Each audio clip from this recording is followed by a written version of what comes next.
이 새벽에도 고백하는 귀한 시간 되기 바랍니다. 주는 그리스도시요 살아계신 하나님의 아들이십니다. 주님은 이 고백 위에 당신의 나라를 세워나가실 것이고, 주님은 이 고백하는 사람을 그리스도의 제자로 또 하늘 영광을 드러낼 축복의 사람으로 사용하실 것입니다. 오늘 여러분이 무엇을 먹을까, 무엇을 마실까, 무엇을 입을까 염려하는 사람이 아니라 하나님의 비전 속에 있는 하나님과 꿈이 통하는 축복의 사람임을 아시고 응답받는 여러분 되시기를 주 예수 그리스도 이름으로 축원드립니다. 자, 고린도전서 10장 14절부터 22절 말씀을 보겠습니다. 우리가 어제 고린도전서 10장 1절부터 13절 말씀을 통해서 이스라엘 열조들에 대한 이야기, 그것도 실패한 역사에 대한 이야기를 고찰해 봤습니다.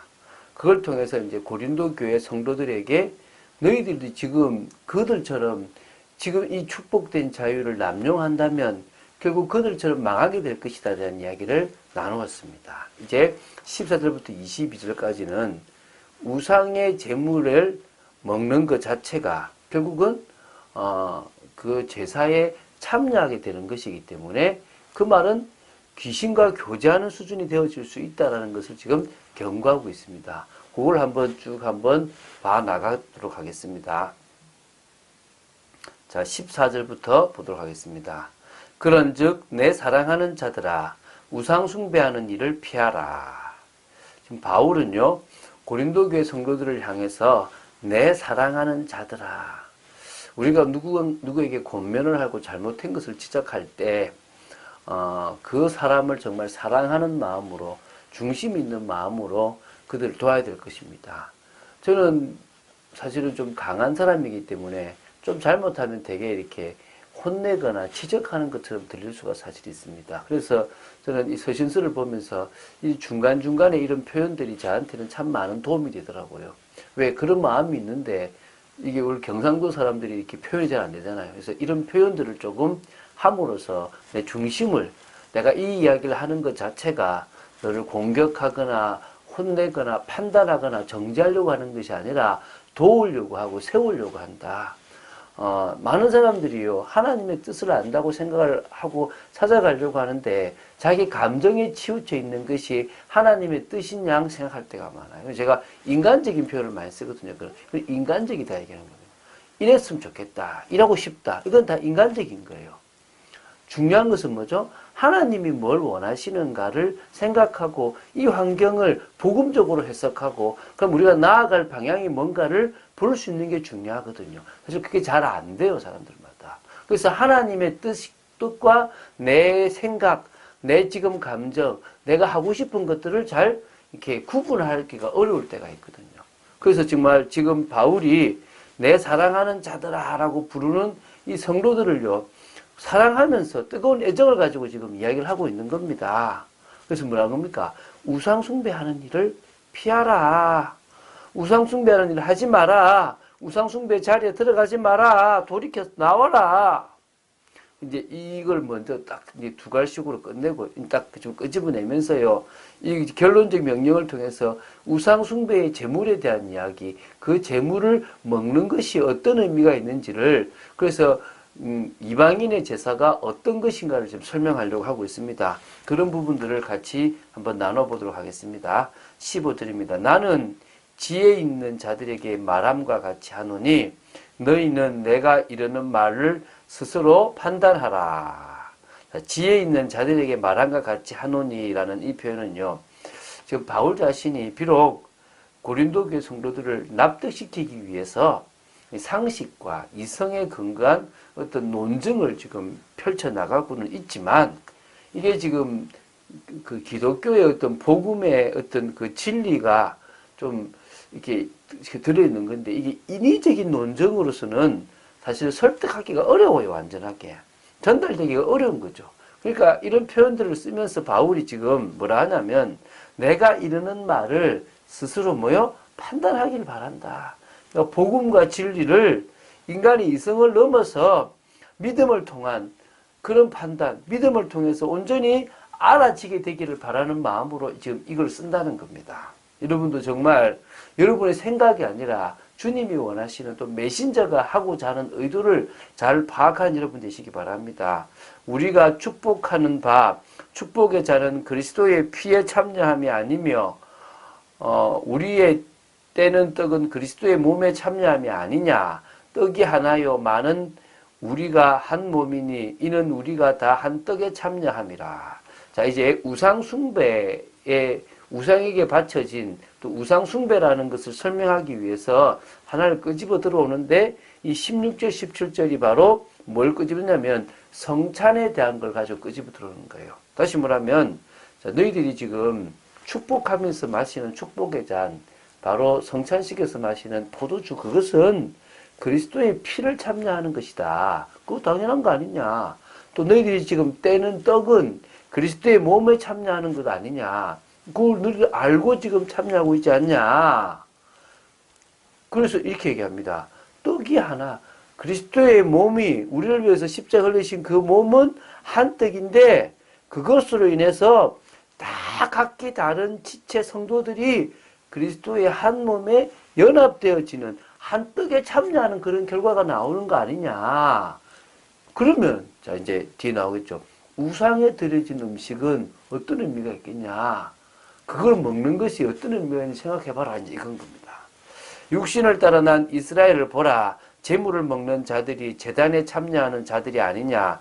그런즉 내가 무엇을 말하느냐. 우상의 제물은 무엇이며 우상은 무엇이냐.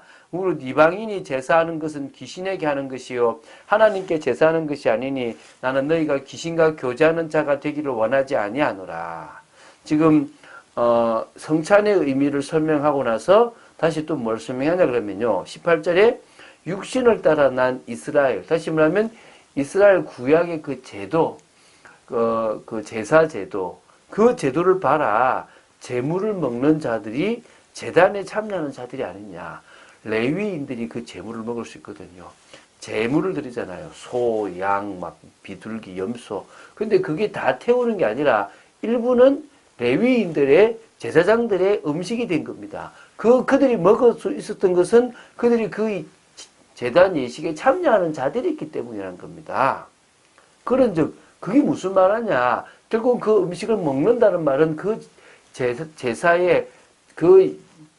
제사에 참여하고 같이 흐름을 타는 사람들이라는 것이다. 그러면 우상의 제물은 어떤 의미가 있냐? 우상은 어떤 의미가 있냐라고 얘기하는 겁니다.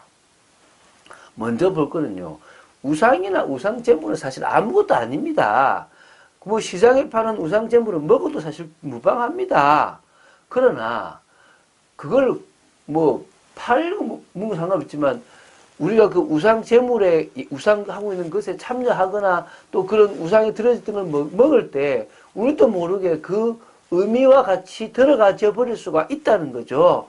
그게 어떤 의미가 있느냐? 20절 잘 나타난 겁니다. 무릇 이방인이 제사하는 것은 우상의 음식을 먹는 것은 이방인의 제사에 같이 할 수 있는 거고 그것은 귀신에게 곧 하게 되는 것이다. 그래서 하나님께 제사하는 것이 아니기 때문에 바울뿐만 아니라 하나님도 우리가 제사 음식을 우상에 바친 음식을 먹으면서 그 제사에 참여해서 귀신과 교제하는 자 되기를 원치 않는다는 겁니다. 결국은 우상 숭배가 귀신과 교제하는 건데 내가 우상의 음식을 먹고 마시다 보면 그 속에서 그 의미를 알고 먹다 보니까 결국 제사를 드리게 되는 것이고 그것은 뭐로 이어진다면 뭡니까? 귀신과 교제하는 것으로 이어진다는 것입니다. 너희가 주의 잔과 귀신의 잔을 겸하여 마시지 못하고 주의 식탁과 귀신의 식탁에 겸하여 참여하지 못하리라. 그러면 우리가 주를 노여워하시게 하겠느냐? 우리가 주보다 강한 자냐? 그렇지 않습니까? 성찬에 참여하고 주님의 은혜를 받고 주님을 섬기는 자는 귀신의 잔을 같이 겸하는 일이 말이 안 되죠. 두 주인을 섬길 수 없다 그랬지 않습니까? 결국은 신앙은 중립이 없습니다. 요것도 되고 요것도 되게 없습니다. 흑백 논리처럼요. 하나님을 섬기느냐 우상을 섬기느냐 딱 나눠지는 것입니다. 우리는 하나님께 영광을 돌려야 됩니다. 왜? 하나님은요. 질투의 하나님이라고 했습니다. 하나님은 당신이 받아야 될 그 영광을 우상에게 입도 귀신에게 주고 싶지 않으시는 모든 걸 다 받고 그래서 인간과 교제하고 나누고 싶으신 분이십니다. 우리가 우상 숭배한다면 하나님을 노엽게 하는 겁니다. 왜? 진노의 하나님이죠. 그러면요, 우리가 주보다 강하다면 그 진노를 이길 수 있겠지만 우리 주님이 만드신 피조물이고 주님의 그 진노에 있으면 우리 멸망할 수밖에 없는 존재이기 때문에 우리는 멸망받을 존재로 가는 게 아니라 그 우상의 아예 제물을 먹지 않는으로 말미암아 귀신과 교제하지 않고 그럼 우상 숭배할 필요가 없는 거고 우리는 뭐 하나님만 섬기면 그게 복이라는 겁니다.